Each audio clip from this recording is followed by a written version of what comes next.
ambapo wenyeji wa mchezo Simba Sports Club wamemiliki mpira kwa 57%, huku Petro wenyewe wakifanya hivyo kwa 43% tu. Zinatafsiri nini Sistinyo mchezo wetu huu wa leo?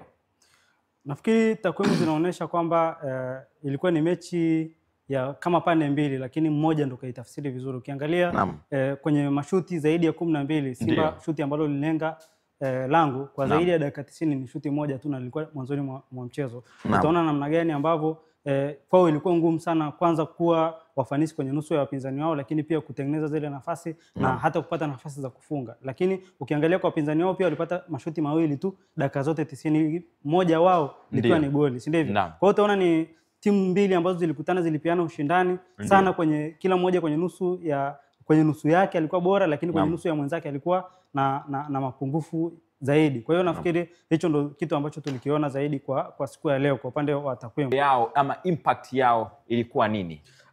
Average position ni wastani wa maeneo ambao wachezaji walicheza zaidi wakiwa na mpira dimbani, si ndivyo? Na ukiangalia kwenye average positioning, tuseme hili ni dimba la Simba na hili ni dimba la Petro Atletico de Luanda.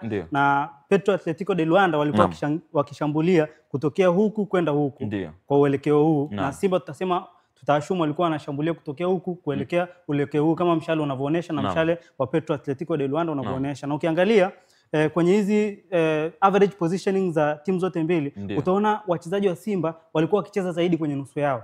Waliokuwa wakicheza zaidi kwenye nusu ya Petro Atletico de Luanda kwa wastani ni wachezaji watatu, ambaye ni Mpanzu, Mutale pamoja na kidogo Neo Maema kama sikosei. Lakini ukiangalia wengine wote walikuwa wanacheza zaidi kwenye nusu yao. Ni kwa nini? Ni kwa sababu moment nyingi walikuwa wanapenda sana kuanzisha build up kuanzia nyuma, wana attract pressure zaidi kwenye nusu ya Atletico de Luanda. Lakini pia walikuwa hawezi kutoka zaidi kwenye hiyo pressure, na kama walikuwa wakitoka kwenye pressure basi wana target yale maeneo ambayo yapo nyuma ya ukuta wa Petro Atletico de Luanda kwa wachezaji wachache ambao hapa tunaweza tukawa highlight. Lakini ukiangalia kwa upande wa Petro Atletico de Luanda, wenyewe walikuwa wanakaribia zaidi kwenye nusu ya Simba, ambao sasa kwenye nusu hii tutaona idadi kubwa ya wachezaji wao hapo kwenye nusu ya Simba. Ni moment zipi? Ni zile moment wao wakiwa na possess, walikuwa wanapenda possess zaidi kwenye nusu ya Simba, lakini pia utaangalia moment za kupress wakiwa bila mpira, wanaenda kupress kwenye theluthi za mwanzo za Simba. Kwa hiyo utaona ni pia walikuwa attracted zaidi na Simba, walikuwa wanavutwa na Simba. Tulisema Simba walikuwa wanapenda kuanzisha build up kwenye nusu yao. Ndio maana unaona idadi kubwa ya wachezaji wa Petro Atletico de Luanda wapo kwenye nusu ya Simba. Kwa hiyo nafikiri hii ndio tafsiri ya average positioning kwa upande wa timu zote mbili kwa namna ambavyo mimi niliona. Kuliko Rwanda, kipi ambacho kimepelekea wao kupoteza na wakiwa nyumbani? Nafikiri cha kwanza kilikuwa kwenye squad selection. Watu wengi hatukuona jina la mshambuliaji asilia, si ndivyo? Nafikiri ilikuwa ni moja kati ya changamoto, na sisi tunajua kazi ya mshambuliaji asilia kwa timu inayomiliki mpira ni kuwa clinical kwenye zile chances zinazokuwa created. Changamoto nyingine kwa upande wa Simba, nafikiri ni namna ambavyo walikuwa wanafanya build up. Walizidiwa kimbinu na pressing ya Petro de Luanda, kwa maana ya kwamba zile nyakati ambazo Simba wanafanya build up kuanzia nyuma, namna ambavyo wanawakaribisha wapinzani wao kwao iliwawia vigumu Simba kimbinu kuweza kutoka kwenye hiyo pressing yao na kuweza kufika kwenye nusu yao. Lakini walikuwa wakifika kwenye nusu walikuwa wanatengeneza hatari. Tumeona hatari mbili, kuna ile ya Mpanzu, kuna ile ya Morris, walikosa zile clear chances. Lakini tukirudi kwenye ubao ni kivipi sasa kimbinu walizidiwa kwenye mitego hiyo miwili. Mtego wa kwanza ni kutokuanza na mshambuliaji asilia, tutakuja kuona zaidi mbele, lakini kitu cha kwanza ni zile moments Simba wanavyowakaribisha wapinzani wao kwenye nusu yao na kushindwa kutoka kwenye pressing. Ukiangalia mfano tulisema wataanza na muundo wa 4-2-3-1, lakini tukiutawanya kwenye uwanja mzima utakuwa kwenye muundo ambao ulikuwa na diamond midfield. Sana tulikuwa tunaona moments za build up, Nangu pamoja na Deruk walikuwa na cover ya mapana uwanja. Lengo ilikuwa ni kuattract pressure ya De Luanda, ambao pressure ya De Luanda ilikuwa na watu zaidi ya 4 ambao walikuwa na cover sehemu pamoja na watu. Na ukiangalia kwenye hiyo pressure ndo ambao sasa ndio hiyo nazungumzia Simba walishindwa kuitoka.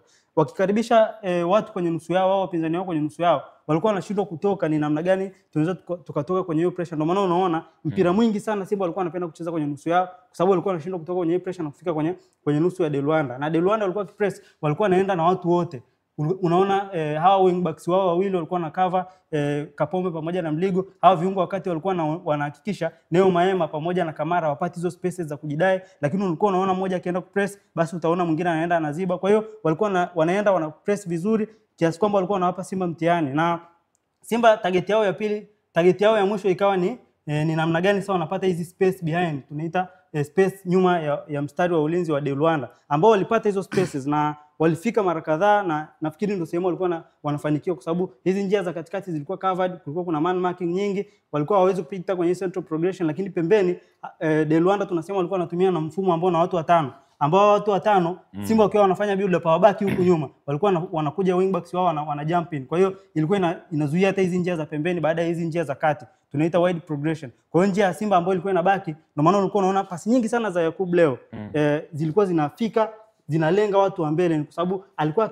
akitaka kuwapa watu wa katikati aone mtu ambaye yuko free, aone yule free player, lakini hata watu wa pembeni walikuwa covered na hao wingbacks. Kwa hiyo Simba walikuwa wameshazidiwa, na ukiangalia kwenye hizi space behind ndo ilikuwa ni namna pekee ya Simba kufika kwenye nusu yao, na hawa runners wawili Mpanzu pamoja na Mutale ndo watu ambao walikuwa wanafika mara kwa mara kwenye lango la De Luanda, lakini hawakuwa clinical kwa sababu hao kiasili sio wale fox in the box, sio Soa like, sio Seleman Mwalimu like, sio Mkwala like. Ina maana hawezi kukupa zile accuracy au ile conversion rate ya zile chances zinazotengenezwa. By the way, chances zilizotengenezwa ni chache kwa sababu walikuwa wanashindwa kufika mara kwa mara, na shoot on target ni moja tu. Kwa hiyo nafikiri kuna moja iligonga mwamba, hatuwezi kutafsiri kama shoot on target, lakini tutaona kwamba kuna chance ya Mpanzu, kuna chance ya Dogo Morris, si ndivyo?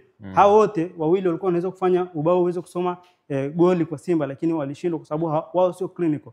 Huwezi kuhukumu kwa kufunga. Wao ni creators zaidi.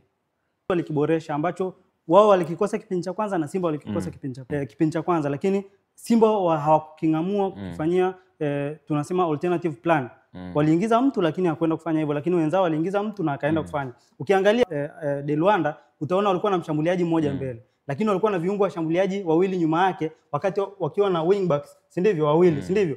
Sasa ukiangalia njia zao, channel zao za mashambulizi kipindi cha kwanza zilikuwa zina watu wawili, zilikuwa zina kama hii box midfield ambao ni Toro pamoja na Pereira kama viungo wa chini wanaweza kupokea progression kutoka kwa watu watatu, lakini walikuwa na watu wawili ambao ni creators au viungo washambuliaji wawili. Kipindi cha kwanza ikuwekwa work out kwa sababu Maema pamoja na Morris walikuwa wanaweza kuwafikia, na hata nyuma hao watengenezaji wawili Kante pamoja na Kamara walikuwa wanaweza kuwazuia. Kwa hiyo box midfield yao ni kama ilikuwa covered. Lakini kipindi cha pili walichokifanya ni walitengeneza ile wanaita diamond midfield, ambayo ni kama walitengeneza kiungo moja chini, mwingine akaenda upande mmoja, mwingine akacheza upande mwingine, na ni kama walizungusha. Utaona ni kama sasa walitengenezeana engo nzuri za kushambulia ambao Simba hawakunavigate, na hapo ndo utapata udhaifu wa Simba.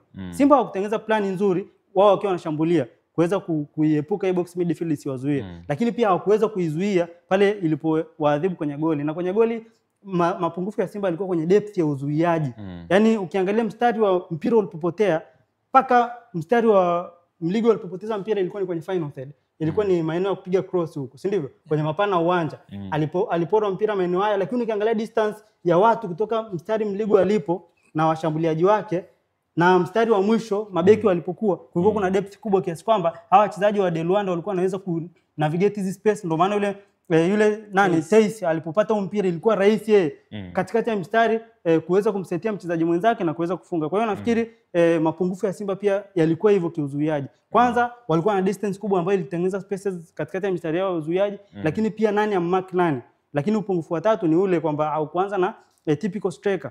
Utatengeneza chances, nani ataweza kuwa clinical kuweza kuziconvert, ndio maana ulijinyima magoli. Naam.